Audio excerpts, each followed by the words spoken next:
Oi, gente, bem-vindos ao meu canal. Eu sou Valesca e aqui vamos mergulhar no mundo dos livros que vão nos ajudar a entender mais sobre educação de filhos. Se você quer acompanhar a leitura de alguns trechos destes livros, fiquem aqui comigo.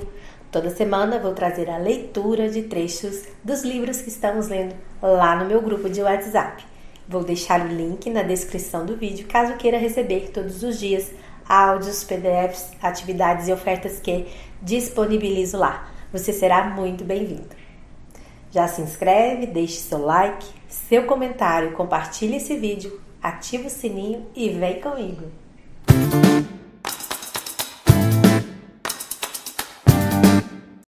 Teoria do apego. Como é ser um bebê? Você tem uma vantagem enorme em relação ao seu bebê. Tem uma certa ideia do que esperar ao ter um filho. Pode ter visto seus pais cuidando de seus irmãos mais novos, observado outros pais com suas crianças, lembrar de como se sentia quando era criança, ter lido blogs e livros sobre como criar os filhos e, o mais importante, você já foi um bebê. Sua experiência está relegada à memória inconsciente, mas ainda está lá. Um bebê, por outro lado, não faz ideia de como é ter pais. Eles nem mesmo foram um bebê antes. Tudo que um bebê vive é sua primeira experiência. É quase impossível imaginar como é isso, mas leve em conta esse fato. A primeira impressão é a que fica. Hoje em dia, como adultos, temos menos oportunidades para primeiras impressões. Quando conhecemos alguém novo, criamos uma impressão a respeito dessa pessoa, mas ela não vai fazer muito para mudar nossa visão da humanidade em geral, consolidada há muito tempo atrás. Se você viaja para um lugar novo, as pessoas são simpáticas e o clima está exatamente como você gosta. Provavelmente vai associar coisas boas a esse local e pensará nele com carinho. Da mesma forma, a vida será mais fácil para um bebê se sua primeira impressão do mundo for de um lugar seguro e amoroso, onde ele se sinta bem.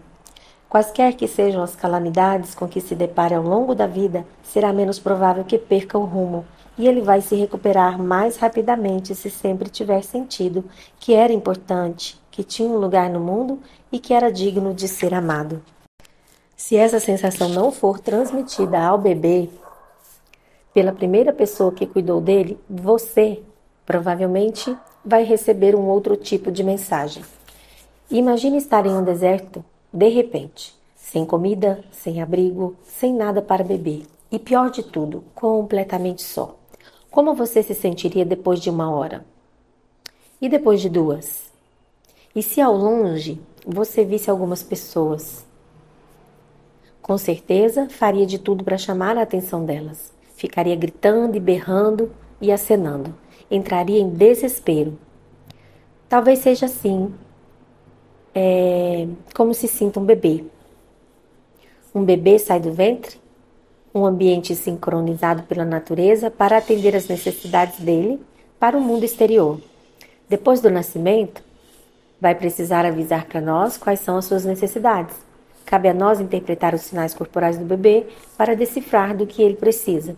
Toda vez que ele consegue se comunicar e conseguimos responder de maneira apropriada, é como se aquela pessoa no deserto conseguisse chamar a atenção de quem passava e fosse resgatada. Se estar a sós no deserto fosse sua primeira experiência na vida, você formaria suas visões de mundo e sua personalidade pela maneira como as pessoas que cruzaram seu caminho responderam aos apelos. Se essa resposta foi sincronizada ou defasada, se você teve de gritar por muito tempo até ser resgatado, se suas necessidades foram entendidas e saciadas rapidamente. E talvez, mais do que tudo, o tempo que passou na solidão quando queria companhia vai instaurar um sentimento, um humor profundo dentro de você que se tornará sua personalidade habitual por um bom tempo, até acontecer experiências suficientes para mudar isso. Os bebês vêm ao mundo pré-programados para formar apegos ou laços, com as pessoas. O fato de as pessoas desenvolverem apegos fáceis, íntimos e amorosos, apegos carentes, pegajosos e complicados, ou de terem dificuldade em criar qualquer forma de apego, ou de se enganarem dizendo a si mesmas que estão bem sozinhas, de acordo com a teoria do apego, tem origem em como os outros se relacionavam com elas quando eram bebês. Os 4 estilos principais de formação de laços são estilo de apego seguro, estilo de apego inseguro ou ambivalente, estilo de apego evitativo e estilo de apego desdenhoso. O que você quer com seu bebê é estimular um estilo de apego seguro. E, para isso, vale a pena pensar sobre o estilo de apego que você teve em relação aos seus cuidadores. Se não tinha um laço seguro, você precisa agir de forma mais atenta, autoconsciente e deliberada em relação ao seu bebê para criar esse laço. Eu vou parar por aqui, amanhã a gente vai ler todos esses 4 estilos de apego, ok? Vamos falar dos 4 tipos de apego. Estilo, de apego. Estilo de apego seguro. Se quando você era bebê, suas necessidades de proximidade e alimento eram atendidas constantemente, é provável que você tenha crescido com a sensação de que as pessoas em geral são boas. Isso significa que você consegue confiar, se dar bem com os outros, se sentir otimista de maneira geral e se relacionar sem dificuldade com as pessoas. Tudo isso ajuda a ter uma vida agradável. Pensar em si mesmo como uma boa pessoa e nos outros da mesma forma também maximiza sua sorte na vida. É como se, quando caiu no deserto, sempre houvesse alguém para pegar você e não fosse preciso se esforçar muito para chamar a atenção das pessoas. Elas estavam sempre lá para dar seu apoio. Em pouquíssimo tempo, a sensação de solidão desaparecia. É isso que devemos almejar. Às vezes os pais se preocupam porque, passado alguns meses, os bebês podem, de uma hora para outra, se tornar carentes. É muito comum que queiram apenas você e se recusem a ir voluntariamente para o colo de outras pessoas. O motivo para isso é porque sentem um apego seguro, algo bom, mas ainda não desenvolveram o que os psicoterapeutas chamam de permanência do objeto, ou seja, a capacidade de sentir que alguém ou algo existe mesmo quando não está por perto. Se você continuar atendendo às necessidades de seu bebê com a mesma frequência, ele desenvolverá a permanência do objeto mais cedo ou mais tarde, e essa fase vai passar. Não gosto de estimar a idade em que isso acontece, porque para alguns vem antes e para outros depois. Estilo de apego inseguro ou ambivalente. Se, quando bebê, suas necessidades eram atendidas de maneira inconstante, se você costumava ter de gritar muito e por um longo tempo para conseguir atenção e às vezes ainda assim não conseguia, é provável que você considere que sempre será ignorado, negligenciado e que precisará fazer muito barulho para ser notado. Você não vai conseguir confiar em quem está ao seu lado. Pode não se ver como uma pessoa boa em termos gerais, tampouco vai presumir que a maioria das pessoas também seja. É como se tivesse de ficar pulando muito tempo no deserto para atrair a atenção daquelas pessoas e muitas vezes elas seguiram adiante sem te dar atenção.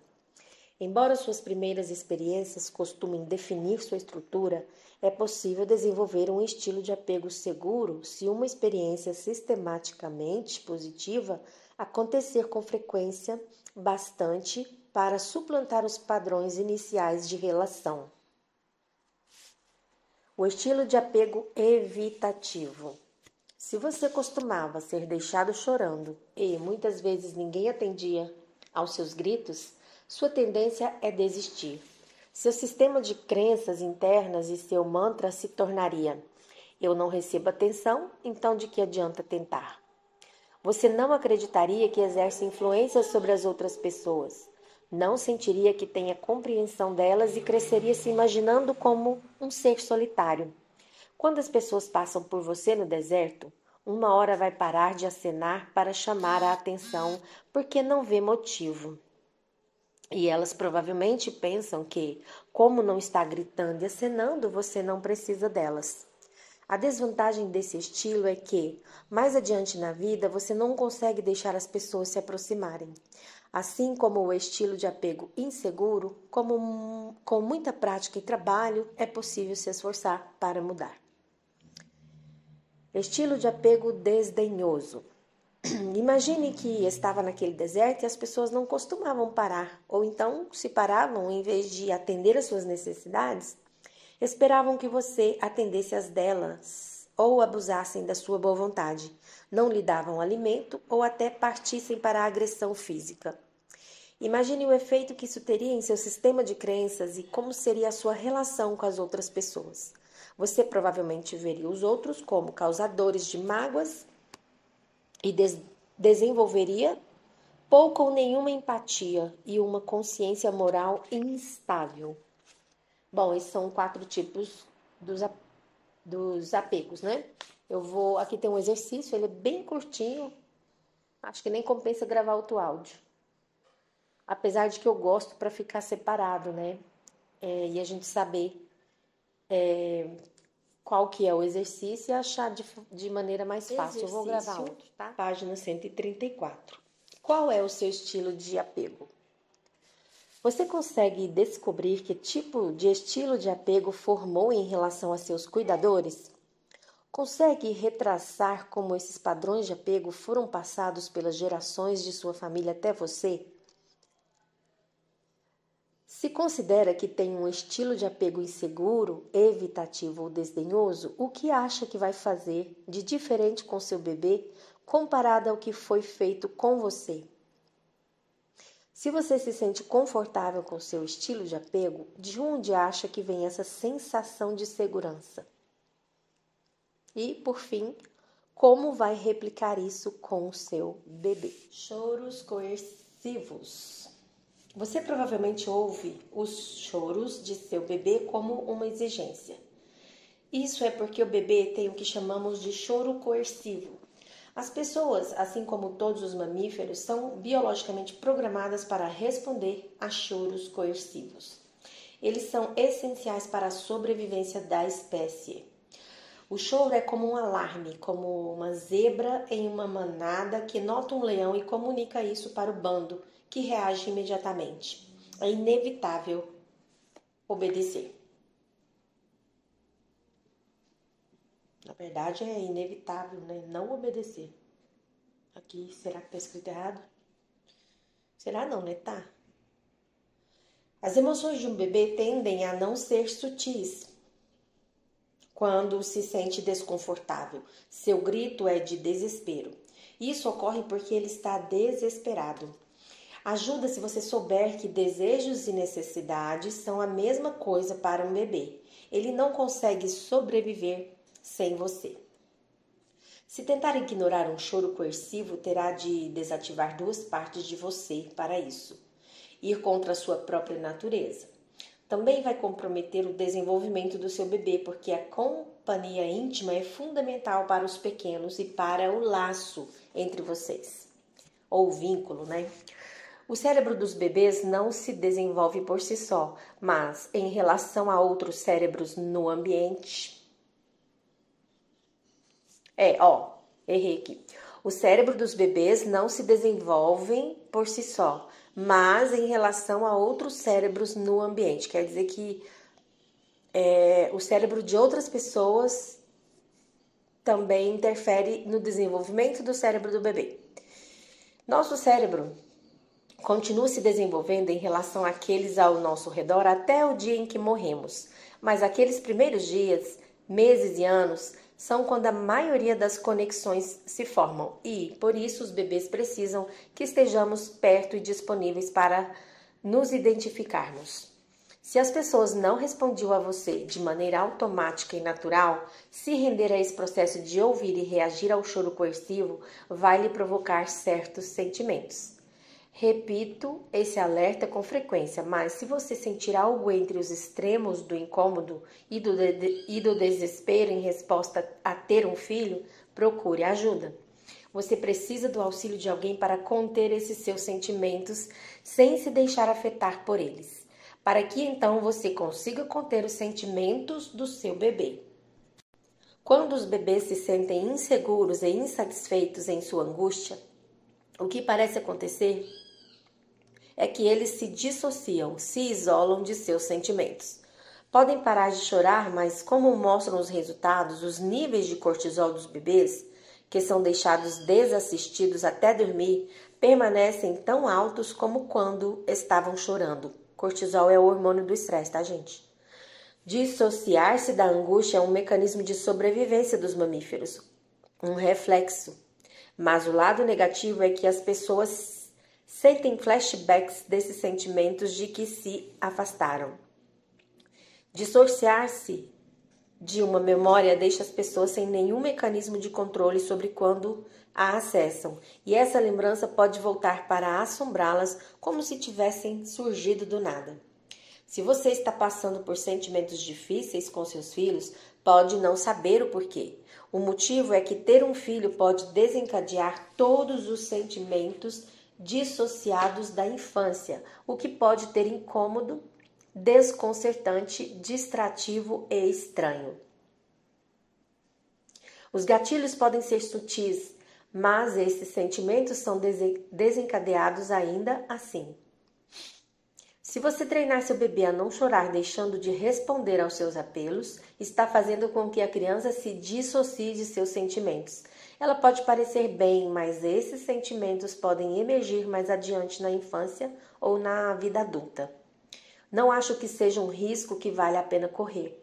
Ainda mais porque reagir a um choro coercivo não produz nenhum efeito negativo. Se tinha o costume de deixar seu bebê chorar por longos períodos quando era pequeno, porque achava que era o melhor para ele e para você, o que escrevi pode lhe provocar medo ou raiva. Não adianta nada se repreender ou me repreender agora por isso. Para reparar a situação, você pode começar a levar os humores dos seus filhos a sério, sem considerá-los desimportantes ou tolos, e mantê-los por perto quando quiserem proximidade. Você pode até contar para eles o que fez e por quê, explicando que não foi culpa deles. Se seus filhos forem assombrados por sentimentos difíceis que parecem vir do nada e que eles não conseguem entender, contar pode ajudá-los a entender o que sentem. Ter seus sentimentos levados a sério pelas pessoas é reparador para as crianças e para os adultos também, de qualquer idade. E, se essas pessoas forem seus pais e não agirem de maneira defensiva nem acusadora, trata-se de um remédio realmente poderoso. Nunca poderemos nos sincronizar com o nosso bebê de maneira tão perfeita quanto a natureza no ventre. Haverá desentendimentos e rupturas inevitáveis. O que podemos fazer é tentar, até onde for possível, cuidar, responder e reagir de forma apropriada para facilitar o desenvolvimento da sensação de segurança de nossos filhos e tornar tão tranquila quanto possível a transição do útero para o mundo exterior. Os gritos do seu bebê são os choros coercivos da natureza. A solidão é um sentimento como desconforto, sede ou fome e precisa ser tratada para que o indivíduo se mantenha saudável. Vou ler aqui mais um pedacinho que é bem curtinho.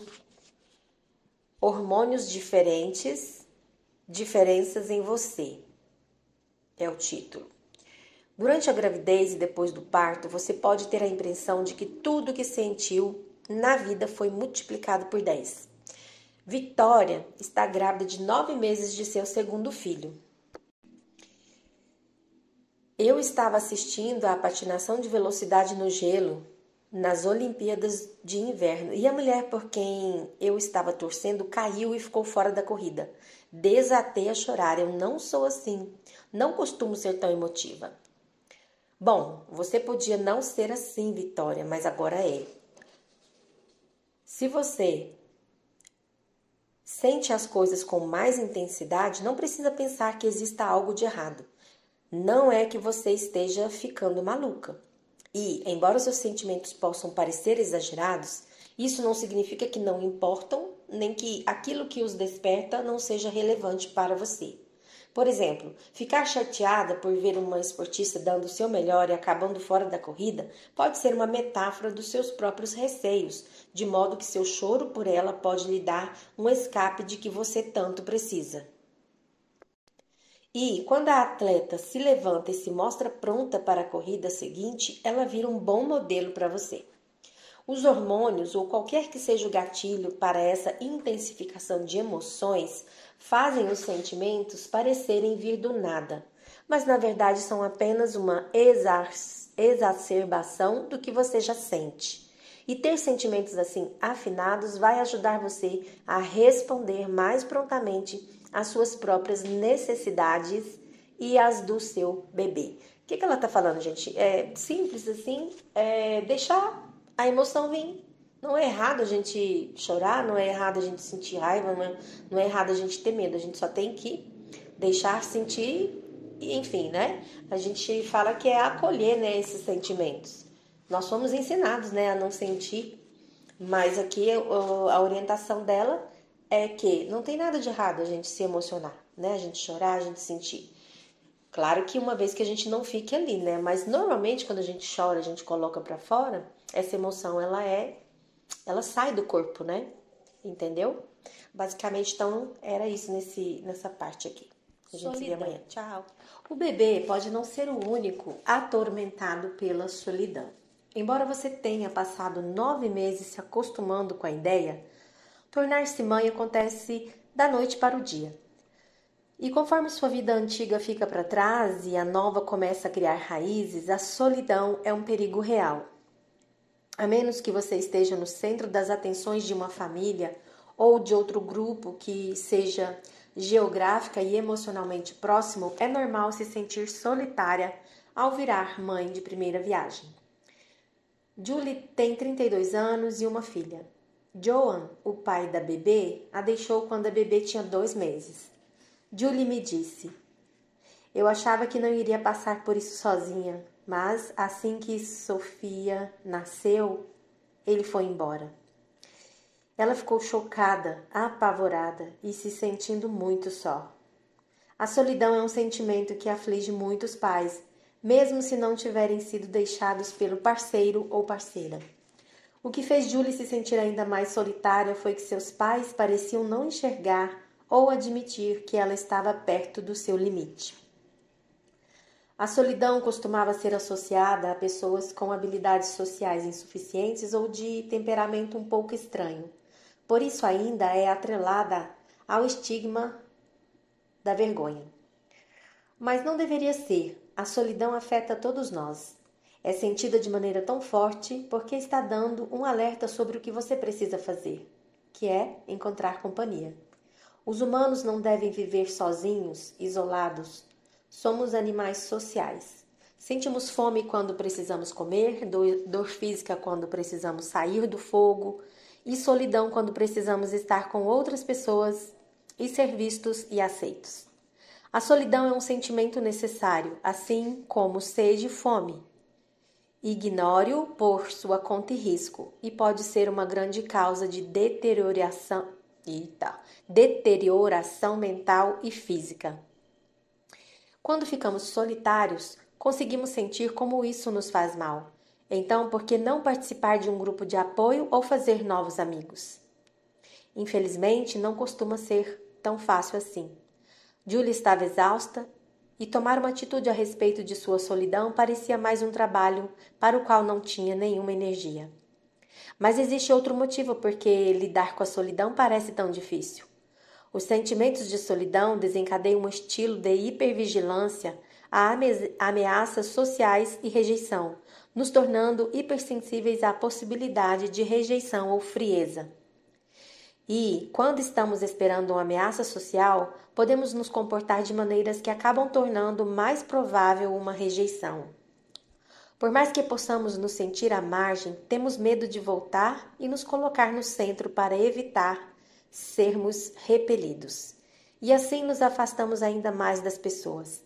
É assim que pressupor a rejeição se torna uma profecia autocumprida, ou autorrealizável, né? A confiança de Julie despencou depois que seu parceiro a deixou e ela começou a se ver como imprestável.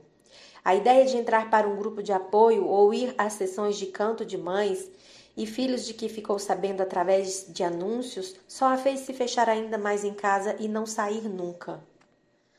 Não são apenas os humanos que se sentem dessa forma. Se você isolar qualquer criatura social de seu grupo, ela vai ficar receosa de retornar ao grupo ou de se juntar para um grupo novo por medo de ser rejeitada e acabar ainda mais isolada.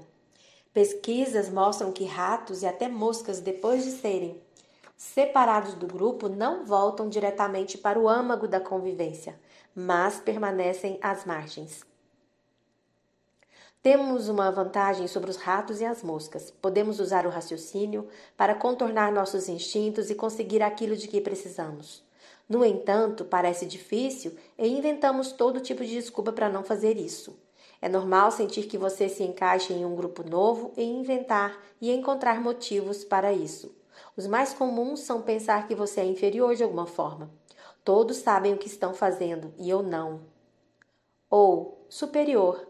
Não quero entrar para um grupo de pais que só vão ficar conversando sobre desmame e sonecas. Pode parecer surpreendente que alguém como Julie, que era uma profissional competente de RH até alguns meses, não conseguisse entrar para um grupo de apoio. Mas não é. Pessoas em isolamento têm mais probabilidade de menosprezar a ideia de interação social, pensando que, de alguma forma, são melhores ou piores do que as outras, e assim arrumam um pretexto para não tentar. Esses dois tipos de comportamento, sou boa demais e não sou boa o suficiente, levam a uma espiral de retração e intensificam a sensação de isolamento social. Foi um grande passo para Julie admitir a solidão e se convencer a entrar para um grupo de apoio a fim de combater isso. E ela disse: entrei para um grupo de apoio de amamentação que encontrei no Facebook e que fez uma diferença enorme. Os encontros acontecem 2 tardes por semana na casa de cada mãe. É bom ter outras mães para ouvir sobre minha experiência e me sinto útil quando posso oferecer algum tipo de apoio para elas também. Além disso, o grupo está na internet, o que é valiosíssimo no meio da noite. Tantas de nós já estão acordadas mesmo. Consigo ver que criei o hábito de dizer a mim mesma que era inútil. Conversar com outras mães sobre essa e outras tristezas não fez com que elas passassem, mas as tornou mais controláveis. Aqui tem um exercício, como sempre vou gravar um áudio à parte. É interessante, né, ter um assunto assim nesse texto sobre isso, porque inclusive, né, esse grupo aqui, quando eu criei, foi exatamente com essa intenção também. Mas eu percebo que existe, né, esse receio das pessoas, mesmo não estando ali se expondo, né, vamos dizer, mostrando o seu rosto, né, só pela voz ou pela escrita, elas têm uma certa resistência de compartilhar, né, suas dificuldades. Mas aqui, gente, é um espaço para isso, tá? Aqui não tem julgamento, a gente não tá aqui para julgar ninguém, a gente tá aqui para aprender, né? Eu aprendo, espero, né, aprender com vocês. Algumas conversam comigo ali no privado e a gente está sempre, às vezes, trocando algumas experiências, né, algumas ideias. E não quero que aqui seja um lugar onde, nossa, isso é certo ou isso é errado. Não.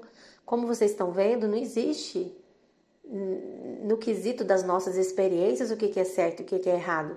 Existe aquilo que acontece com cada um e as pessoas são diferentes, né? Então, assim, quero deixar claro para vocês não terem receio de falarem, de escrever alguma coisa que vocês sintam vontade. Eu abro o grupo no final da tarde justamente para isso, tá bom? Então, fiquem à vontade, tá? Todas vocês. Eu sei que aqui tem papais também, podem ficar à vontade para trazer suas experiências e conversar. Como eu disse, aqui não é um espaço para julgamento, tá? Mas de troca de experiências. E às vezes só o fato de falar ou escrever, isso já ajuda muito, né? A nos tirar aí do nosso peso, da nossa culpa, tirar esse peso, né, das nossas costas, ok? Então, espero. Vou passar o exercício aqui, quem sabe dessa forma a gente consiga continuar com mais leveza, né? Tá bom? Página 141. Como lidar com a solidão? Então, aqui tem 4 coisas, né? Que vamos dizer, 4 passos. Vamos lá para o primeiro. Disponha-se a reconhecer quando estiver solitário ou solitária. Não negue isso, nem se julgue negativamente por se sentir dessa forma. Primeira coisa, né? Segunda, entenda o que a solidão faz com você. Lembre-se Como membro de uma espécie social, é perigoso se sentir isolado. 3.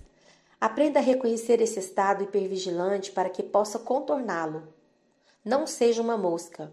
Muitas vezes, pais de primeira viagem não querem entrar para grupos de apoio porque se sentem inteligentes ou inadequados demais. Então preste atenção a essas sensações de superioridade ou inferioridade. São apenas desculpas para se apegar à desconfiança que a solidão pode provocar. 4. Procure ajuda e seja acessível. Descubra quais grupos de pais e filhos existem perto de você. Veja se consegue se conectar a outros pais da sua região pela internet. Convide seus amigos para fazer visitas e vá visitá-los também. Simples, né? A maioria das coisas que a gente tem que fazer são simples, né? Porém, não fáceis de serem feitas. Depressão pós-parto. Então é isso. A solidão pode ser um fator na depressão pós-parto também, embora a depressão depois do parto ou do surgimento da responsabilidade parental tenha muitas causas. Os sintomas de depressão pós-parto incluem irritabilidade, tristeza e desespero profundos, autodepreciação, ansiedade, insônia, cansaço, falta de energia, isolamento, pensamentos de automutilação e, em casos extremos, psicose. A depressão pós-parto afeta entre 10 e 15% das mães todos os anos. Vários estudos sugerem que 10% dos pais também sofrem desse transtorno psicológico. Esta é a experiência de Paula com a depressão pós-parto. Rick gritava quando eu não o pegava no colo e gritava quando eu o pegava. Quando o entregava para meu companheiro, ele parecia saber o que fazer melhor do que eu. Comecei a sentir que eu não sabia o que estava fazendo. Eu ficava morrendo de medo de acabar machucando ele enquanto trocava a fralda. Tinha tanta vergonha de como me sentia que dizia para todos que me perguntavam, inclusive meu agente de saúde, que eu estava bem. Mas eu tinha certeza de que havia algo errado com o Rick, para ele chorar tanto. Eu levei-o ao médico, que não encontrou nada de errado. Eu me senti ainda pior por isso, porque tive vergonha. Comecei a achar que ele ficaria melhor sem mim. Não conseguia sequer amamentar porque meus mamilos doíam muito. Eu sentia como se estivesse sendo espetada por alfinetes. A mamadeira fez com que eu me sentisse ainda mais fracassada. A coisa chegou ao auge quando Rick tinha 12 semanas. Perdi completamente o controle. Meu companheiro e meu irmão viram que eu não estava mais dando conta. Eles não aceitaram minha resposta de que eu estava bem. Tive de confessar que queria morrer, ou pelo menos fugir dali. Nunca havia me sentido tão mal, tão desolada, tão deprimida. Parecia muito mais do que apenas me tornar mãe.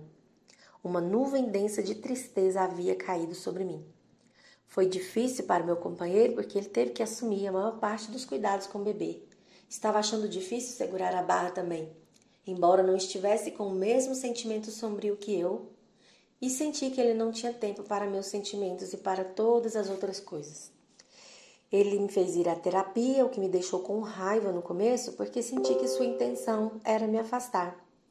Na minha cabeça, eu estava sendo deixada de lado. Quando me lembro desse período, parece surreal que eu estivesse planejando me matar de verdade. Achava que todos ficariam melhor sem mim. Eu tinha toda a intenção de levar esse plano adiante, mas pensei em tentar a terapia primeiro. O terapeuta me pediu que eu refletisse sobre minha primeira infância. Eu não conseguia me lembrar, então perguntei para minha família. Meu primo me contou que quando eu tinha 3 meses, meus pais haviam me deixado aos cuidados de uma tia e uma babá, e passado um mês fora do país.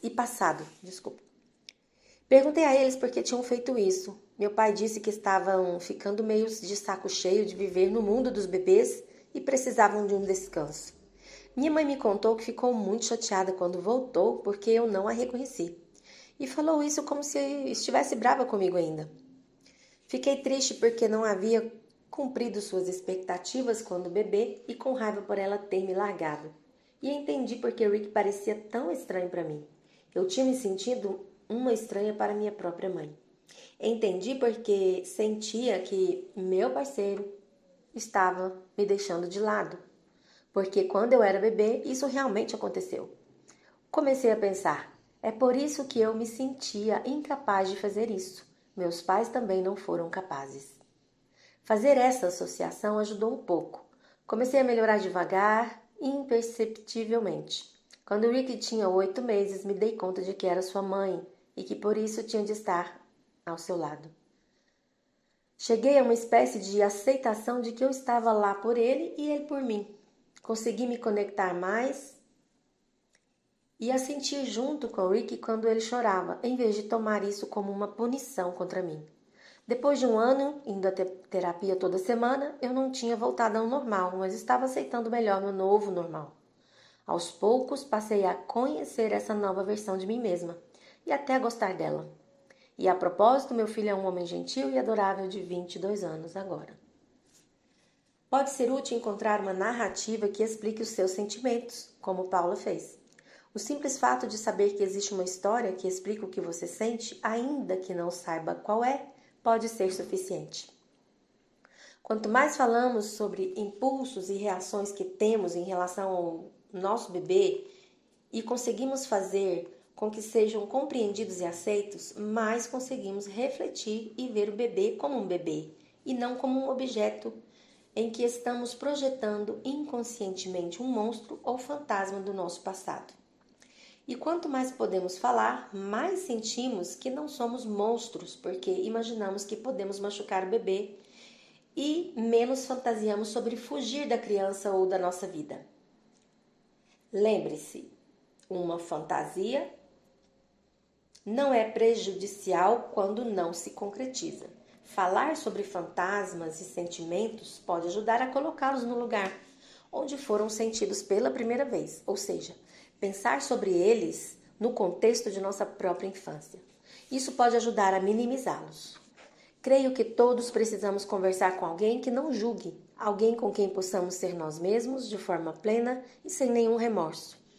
É isso que seu bebê precisa que você seja para ele. Afinal, essas pessoas podem ser outras mães que entendam a situação, ou se quiser conversar com um terapeuta ou médico, não hesite pensando que não se sente mal o bastante para justificar a queixa, ou que se sente tão mal que o profissional vai ficar chocado e horrorizado. Ter um bebê é um peso enorme, tanto emocional como fisicamente. Todos os hormônios diferentes estão exacerbando suas emoções. E se seus sentimentos fazem com que você não queira interagir com seu bebê ou sua família, é uma boa ideia procurar apoio e atendimento qualificado. Esta é a experiência de Gretchen com a depressão pós-parto. Fui a primeira do meu grupo de amigos a ter um filho. Eu sentia falta da minha vida antiga. Sentia falta do trabalho e de ver gente. Eu era uma profissional de muito sucesso e com padrões de exigência elevados. Como mãe, eu me sentia errada o tempo todo. Fazia todas as coisas certas, como ir a grupos de mães e bebês, mas quando estava lá, ficava me comparando com as outras mães e me sentindo inadequada. Quando meu bebê chorava, isso me irritava, em vez de me fazer querer pegá-lo no colo. Sair de casa era tão estressante que eu pensava que acabaria esquecendo o bebê em alguma loja. Então, na maioria das vezes, eu nem me dava ao trabalho. Evitava atender à porta também. Até me vestir era um esforço grande demais às vezes. Eu não estava dormindo muito também. Tinha precisado de fórceps no parto e achei todo esse procedimento muito invasivo. Quando conseguia dormir, ficava acordando toda hora, revivendo a experiência assombrosa do parto. Pouco antes de meu namorado chegar em casa, eu me trocava. Dizia que tinha sido tudo maravilhoso. Pensava que se eu contasse para ele ou para alguém mais como me sentia inútil, seria julgada. Mas ele notava que eu vivia nervosa e trêmula e ficava me perguntando qual era o problema. Eu dizia que era só falta de sono e que estava bem. Eu não estava nem um pouco bem. Eu me arrastei para mais um grupo de mães e bebês da região, pronta para fingir que estava bem de novo, só para ter algo para contar ao meu namorado quando ele chegasse em casa. Uma mulher de lá, Suzy, admitiu que não estava dando conta. Falou que estava se sentindo péssima. As outras mães começaram a dar conselhos para ela, o que pude ver que só a fez se sentir pior. Juntei toda a minha coragem e disse: Eu também. E contei minha experiência a ela. Viramos amigas. Suzy encontrou um grupo para mulheres com depressão. Juntas passamos a achar que era isso que tínhamos.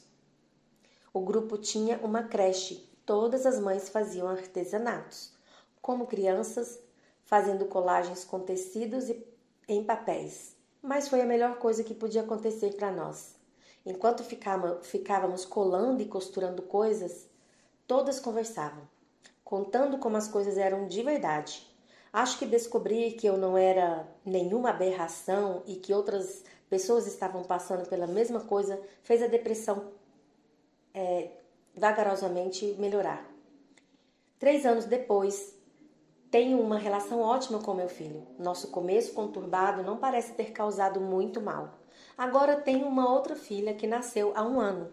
A diferença dessa vez é que agora não fico isolada e, se não estiver tudo perfeito, não me sinto um fracasso.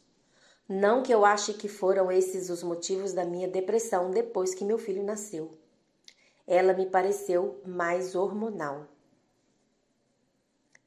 Porque tem a depressão hormonal também, né? Falta de hormônio, excesso, sei lá. Bom, lembre-se, sua experiência e seus sentimentos depois que um bebê entra na sua vida não são certos ou errados. Por mais estranhos e anormais que lhe pareçam, não os guarde só para si. Encontre pessoas parecidas com quem conversar, como Gretchen fez, e não hesite em buscar atendimento médico. Não pense que não está mal o suficiente ou que chegou a um ponto em que a coisa se tornou incorrigível para fazer isso. Esteja presente e confiante. Você deve isso a si mesma e ao seu filho. Aqui, como sempre, tem um exercício. Gravarei outro página 147. As partes ocultas de ter filhos. O exercício a seguir se chama visualização guiada. Eu vou pedir a você que visualize um cenário em sua mente e a ideia é realmente explorá-lo para tentar descobrir o que está acontecendo nas profundezas ocultas do seu ser. Feche seus olhos e imagine 3 cômodos. O primeiro é uma sala de recepção, com 2 portas que levam ao segundo e ao terceiro recinto. Pense nessa casa de 3 cômodos como uma metáfora para você como mãe ou pai. Em sua mente, vá até a recepção. É aqui que você recebe visitas. Aqui você mantém sua imagem pública.